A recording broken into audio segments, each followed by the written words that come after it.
am going to be creating a radio podcast about pantomimes. My main objective is to find out if people enjoy participating in them and if they feel they get anything rewarding out of them at the end. I want my podcast to be like a segment from Radio 1 where they interview celebrities. For example, when a film is released, celebrities will do like press interviews and stuff. Primary research. I created a survey in SurveyMonkey and then posted the link on Twitter, Tumblr and Facebook and tagged the people I do pantomimes with so I could gather their responses as well as other people on the internet. When I had panto rehearsals, I sat down with one of my castmates, Nance, and asked her a few questions. Firstly, I asked her about her experience throughout the years of doing panto. She said about working her way up through the different roles. It was a chance for her to experience different roles and find out which one she was most comfortable with. It was a semi-structured interview that provided information I used to make my questionnaire. This is supported by Métis quote, "These types of interviews are said to allow people to answer more on their own terms than the standardised interview permits."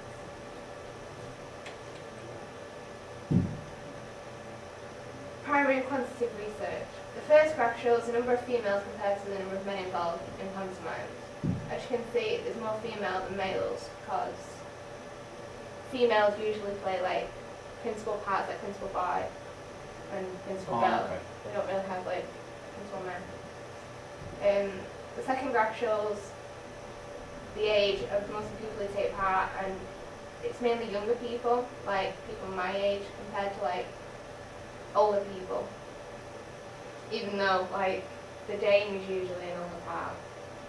So, yeah. And the last graph is the occupations of most of the people that take part, bearing in mind that most pantomimes usually are voluntary, so they'll work but then they'll do the pantomimes on the side. So most of them were either self-employed, working admin or the sales assistants.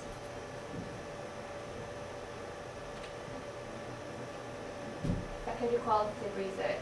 Birmingham University has found that watching pantomimes also has the same effect on people as watching Strictly Come Dancing or the X Factor. And then there's a review of my pantomime from the Reporter this February, for Jack and Jill. There's just a large photo of it. Right, what effects?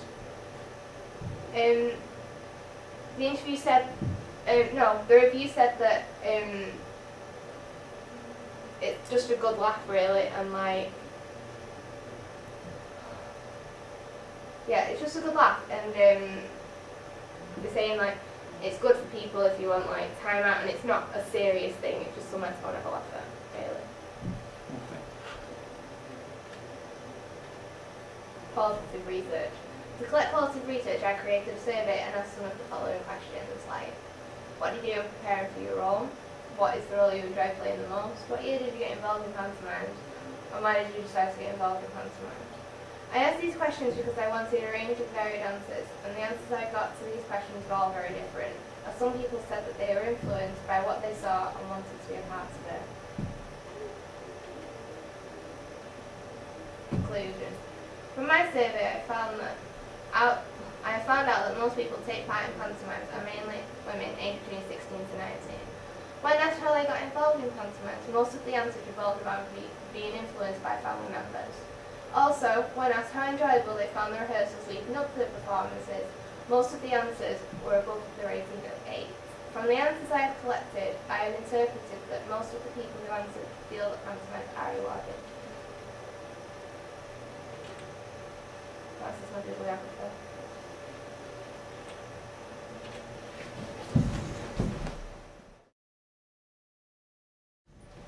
Okay, Scruntackle Mall, the name of my broadcast. Oops, sorry. As the name suggests, Scruntackle Mall's idea for creating a radio broadcast aims to evolve around the sport of rugby. And the main idea is decoding and understanding the European scandal what is the Heineken Cup. As well giving a general overview of each type of rugby, league, union and sevens. My broadcast will follow a similar structure and format as Fighting Talk on the BBC 5. Oh yeah, good. As I'll answer, debate and discuss your questions and get in the bottom of each question. It is my primary research. I did both a paper-based and 2 Survey Monkeys and tweeted it out to get as many views as possible back. The survey showed that 75% of the people I surveyed, rated around 18, are a student or unemployed. Okay. 50% of them male, so it's an even divide. Yeah.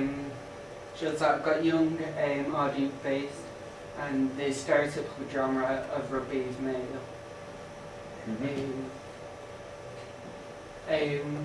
The next question I did was what type of rugby people would be interested in, so get an idea of what to base it around. And 100% of the results I collected said if they watch rugby, they'll watch rugby union. So from this, I'm going to focus on rugby union, like the scores and the top hits, but I will report any major news stuff like the Rugby League Cups on at the moment, so I'd obviously link that in as well. Bit more of my primary research. So another big issue in the rugby community now is that they're proposing to put £4 million cap on each rugby player. So it means that each team is even in what players they can get. So like with football, Manchester City can buy whoever they want. So obviously they're going to be the best. So it's trying to level out the playing field, and hopefully it'll start a debate. And if I get too strongly opinionated people, it'll attract an audience from shows like Any Question on Radio 4. Okay, good.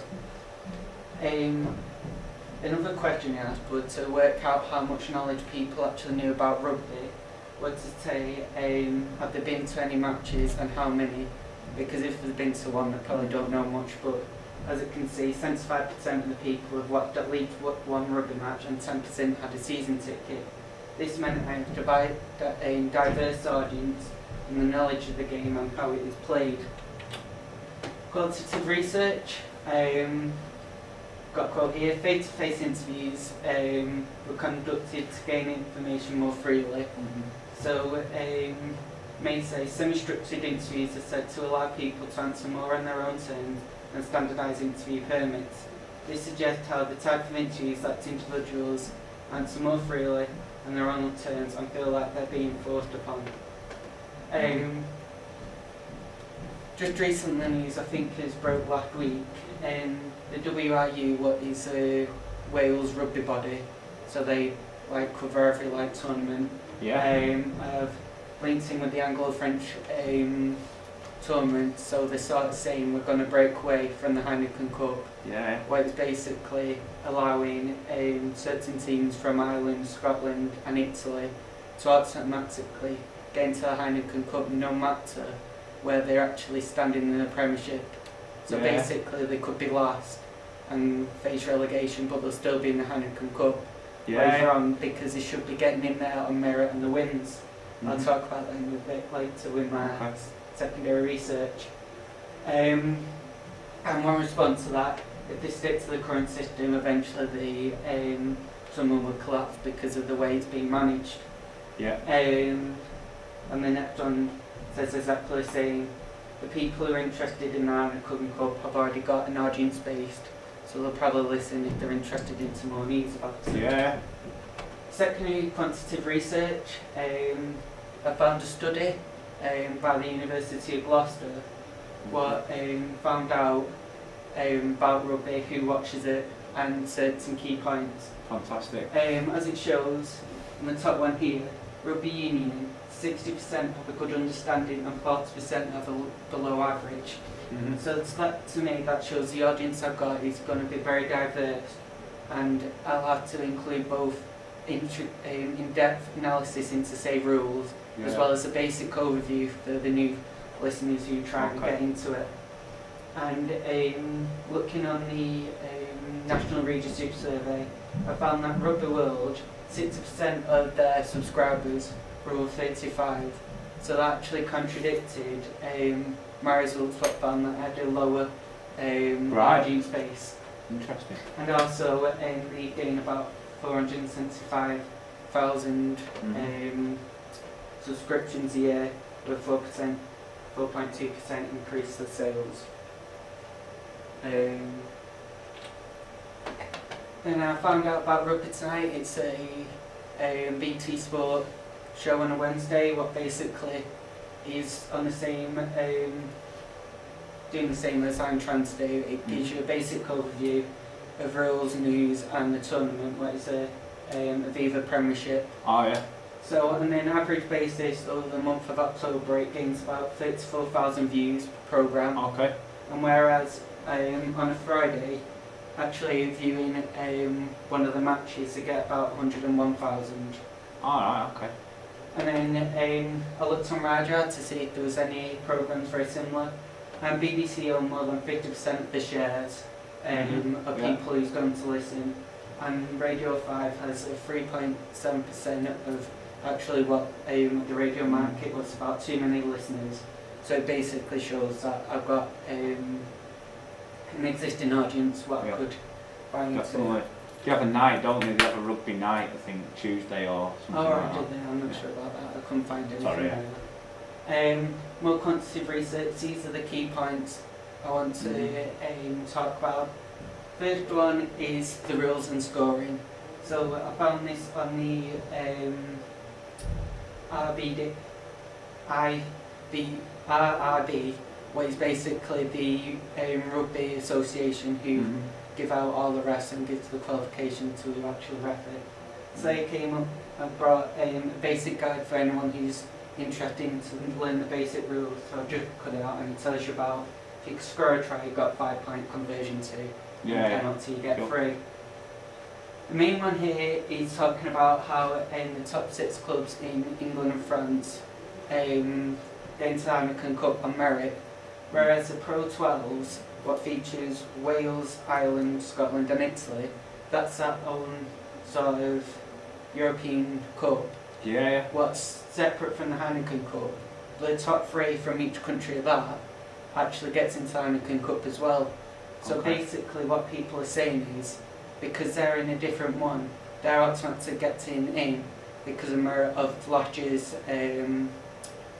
results. Yeah. The Heineken Cup is brought out, I think, in October on just what happened the month previous. Yeah. So basically, I've got a quote down here: the competitions will be based on a merit and qualification and equality between the leagues. So basically, it means anyone who is in the Premiership or the top 14 or any European Premiership will actually be getting into the Heineken Cup into the Rugby Championship, what's on merit instead of just being, oh, we're a famous club. Yeah. Oh, definitely. And going on their own. So that's the name of the new tournament. What the what the RFU and the French equivalent has brought up. And then the Queen Quality Research processes explores and describes and explains and predicts. And basically means that quality data in text-based is research that can describe someone's opinion and can be written in interviews as well as in an article. So in conclusion, I'll feature highlight the news and scores of Rugby Union as a 100% survey watched by an interest in the game, with both a detailed and basic analysis of rules and regulation to cater for a large scope of audience ages. I'll also ask the question, is rugby an old-fashioned game with 60% of Rugby World magazine subscribed being over the age of 35? While the Rugby Championship had been created, and what could the Heineken Cup do to resolve the problem they're facing now? Yeah. Because currently, if they keep in the race, they'll be completely got rid of by 2015. It needs to be known that the Rugby Championship isn't trying to eradicate the Heineken Cup but compete with it. Asking clubs on their own teams if they want to join on their own merit. With the RFU England and now the WIU Wales back in the new tournament, how long will the Heineken Cup last? Finally, I'd like to explain the rules, regulations and running the sport at both club and international level. Thank you. And then I've got my bibliography and website sources. Hi, I'm Joe and today I'm going to talk about the history of transport in Manchester. As an introduction, I'm just going to say what this is about. It's going to be about the history of transport and how much it's changed over the last 50 years while being around Manchester. and also be looking at how much people use transport, and finally be looking at what kind of transport people have used in Manchester. For primary research, I got an interview with my mum, like, because she uses transport a lot, like, over the last few years. She's been using it, like, because she used to get to work. So, do you want to see it? Yeah. It's hopeful. Oh yes, I like this. Please look. Let me try and do it.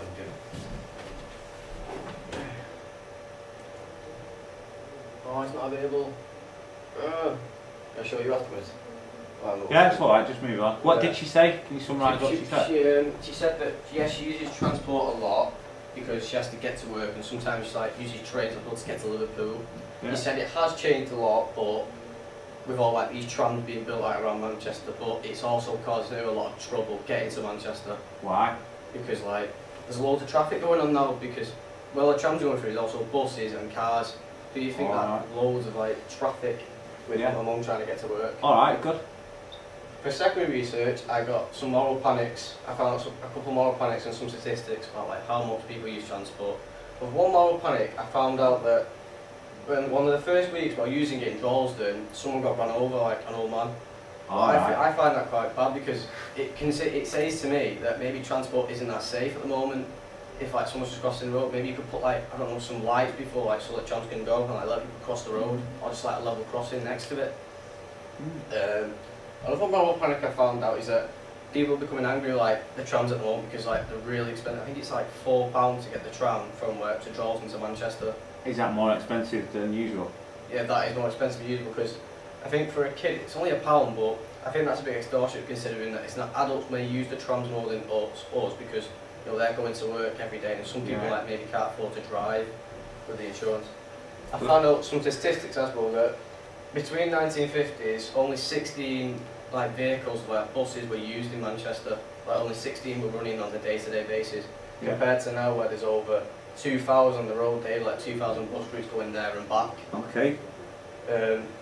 So compared to I think that's a big step up for like buses in Manchester at the moment, with like, and that's also getting them big money into. That's what like going to be big business into it for them. So like, yes.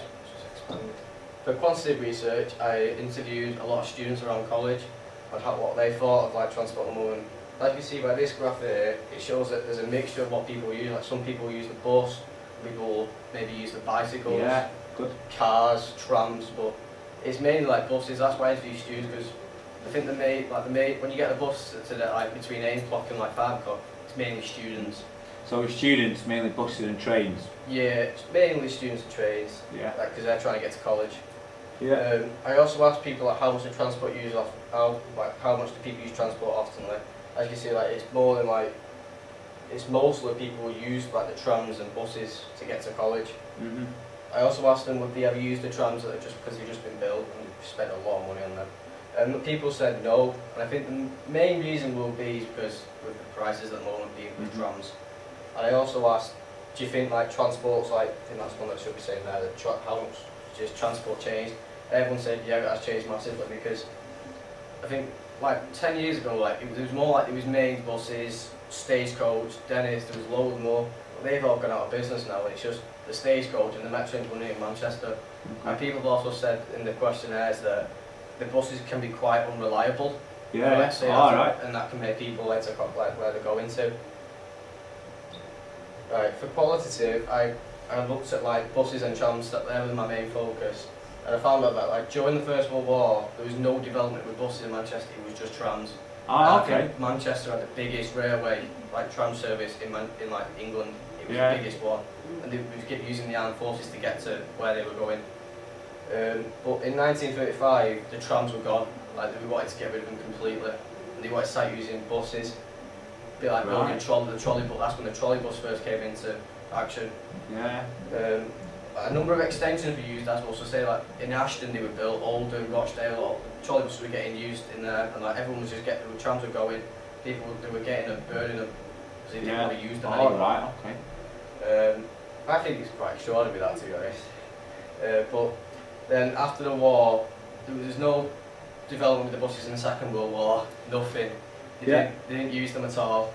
Then the buses started to begin, like, because they were still using trams at that point, but just they were slowly going, like, less trams were moving, and they had to save fuel. Like because the buses weren't running with the war, they had to save fuel, so they used it for the trams to get the armed forces to where they were going. Really? Yeah. That's really interesting. And as it got to like after the war, buses was then they were building the buses and using the trolley bus more often.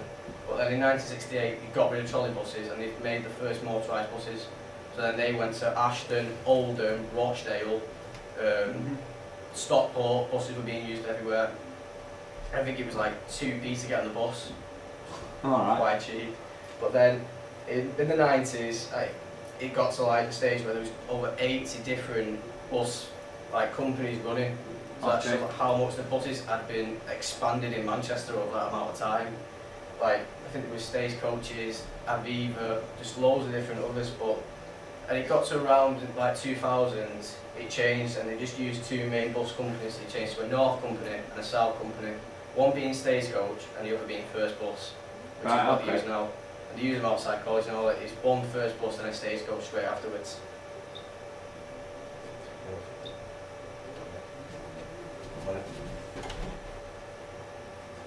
On to trams.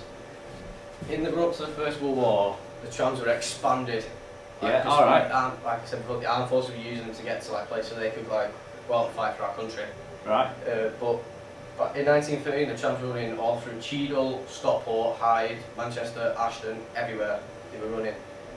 But they were also very they were that popular, they had to change the route names, so they were just called numbers, so everyone just knew the number where they were going. Like say it was 68, that was going to Ashton. 69, Drawlton. Alright. Things like that. But when he got after the Second World War, his final decision came to made that they were going to stop them, and that was made on the 7th of July 1937. They would finally stop trams, but they were still running. But it got to about when it got to the 1950s, the trams then ended. I think the last tram was 1951, and it was in Bury. That was the last tram until it got to and the breakthrough was in 1964 when they tried to make, because they were all abandoned rail tracks around Manchester. They tried to get this. It was not like a tram. It was more like a little train. It was going to go under the Arndale Centre and come up. Like what they built now, like the Metrolink. It was going to do something like that with it, but they couldn't get the funds to make it. And then in 1974, they scrapped that idea completely. Right. And ended that. But then when it got to in the 80s, then they come up with the idea to make the Metrolink. But then in the 87, they got the funds to make it completely. And then in 1992, the first running tram was from Altrincham station to Manchester city centre. But then in 99, there were loads more different rails. They built more rails points like Eccles, Old Trafford, Altrincham, one more. And they were obviously they were going to be building up Media City, weren't they? And then by 2006, they spent 220 million to make the trams around Drawlsden, get them going to Manchester Airport, Rochdale, Stockport.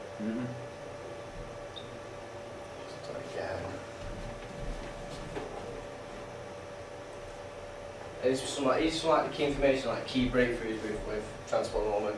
Like the one I told you about in '68 when they made the breakthrough to get all different buses going to different places, say going to Wigan, Ashton, etc. etc. And then obviously with the final decision to abandoning trams, that was a bit of a sad story really, because trams weren't really that popular and they just wanted to get rid of them completely and use buses. And obviously that wasn't made until the 1950s. Yeah. And then obviously the breakthrough with obviously the start of the building of the trams in '64 with making the rail tracks, because they were all just all over Manchester rail tracks. Yeah. And in '87 when they got the funding for making the Metrolink, building that, so people would be able to get to work or where they were going from Manchester, going around to Eccles. And then obviously in '92 when the Metrolink was first built and the first tram going from Altrincham to Manchester.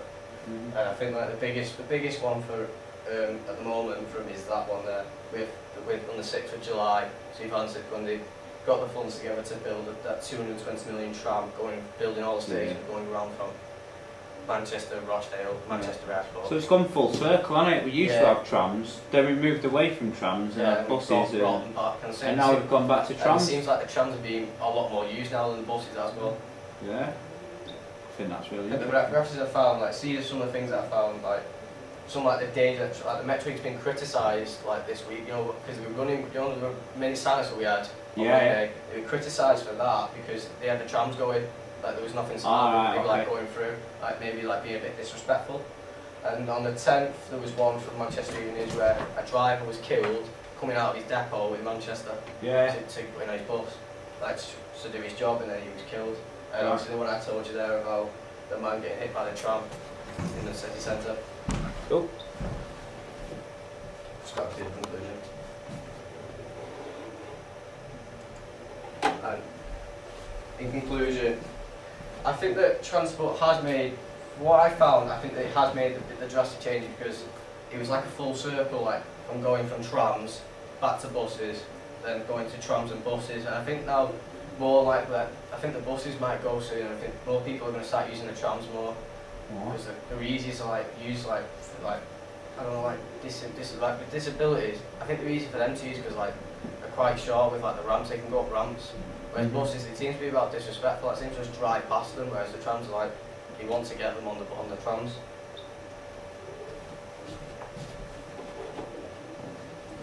There's just the bibliography where I found most of the information. I found the main information came from the Museum of Transport in Manchester. I found some of the statistics on Stagecoach and Metrolink, and I found that my references came off the Manchester Evening News website. And these are just some pictures of like trams. My radio factual is going to be about teenagers and their influences, so like how celebrities can influence them if there's drugs and alcohol in the media. And it's going to be like a woman's hour.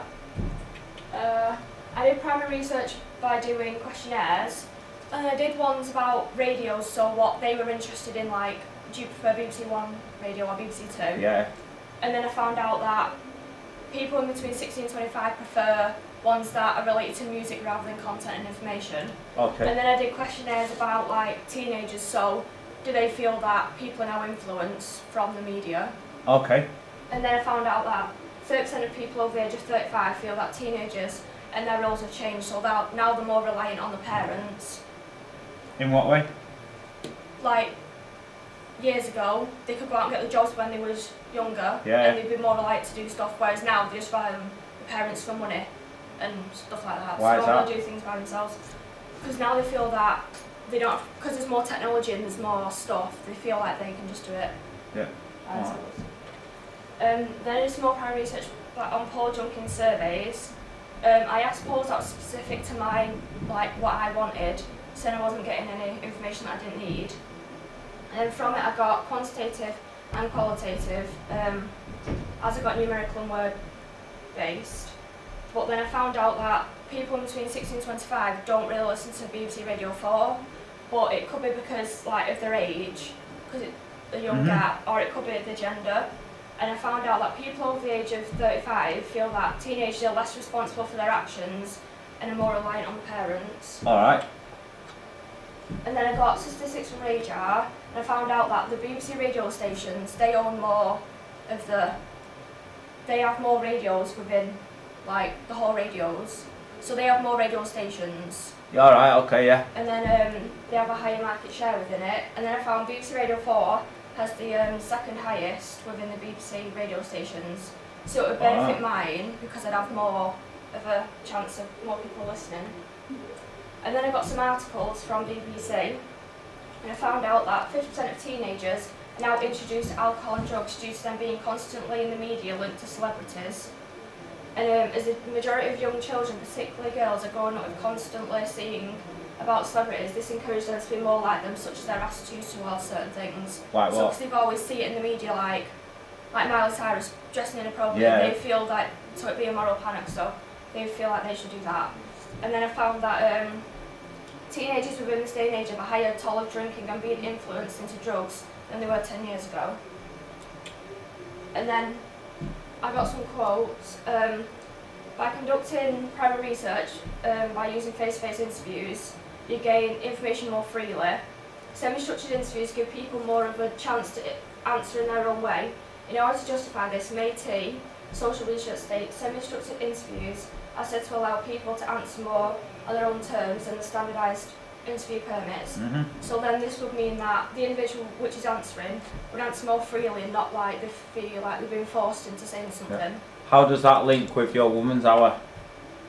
Because like you'd ask a question, yeah. Then if whatever, depending on the answer they got back, they could ask a question that's not in a structure. so they feel like they get more information out of them. And then So how does your women's hour format suit that? Because it would be semi-structured. Because you'd have your structured interview, like your structured Yeah. questions. Then if they give an answer back that you feel like you can answer, give another question out to go more in depth. And the format gives you the space to do that? Yeah. Okay, good. And then I got another quote saying that qualitative research approaches, explores and describes, explain and predict. So this would mean that the qualitative research provides a more detailed response that would lead to more detailed research. So if you was asking more detailed answers and you're getting a detailed response, then more people will be intrigued to listen. So you're getting longer responses. And then I got my bibliography and the places that I got my research from. And then in conclusion I found out that the individuals over the age of 36 feel that teenage roles and attitudes have changed over the past 10 years due to things such as influences from celebrities. Young girls within this day and age are growing up seeing / hearing about celebrities committing things which are seen as wrong, so like, you know, Miley Cyrus wearing inappropriate clothes. This would then influence the young people to be more like them, which would change their roles and attitudes. I also discovered that people within the age range of 16 to 25 don't tend to listen to radio stations due to the information. It's mainly from the music as it suits their genre. These topics would then be further discussed in my radio factual.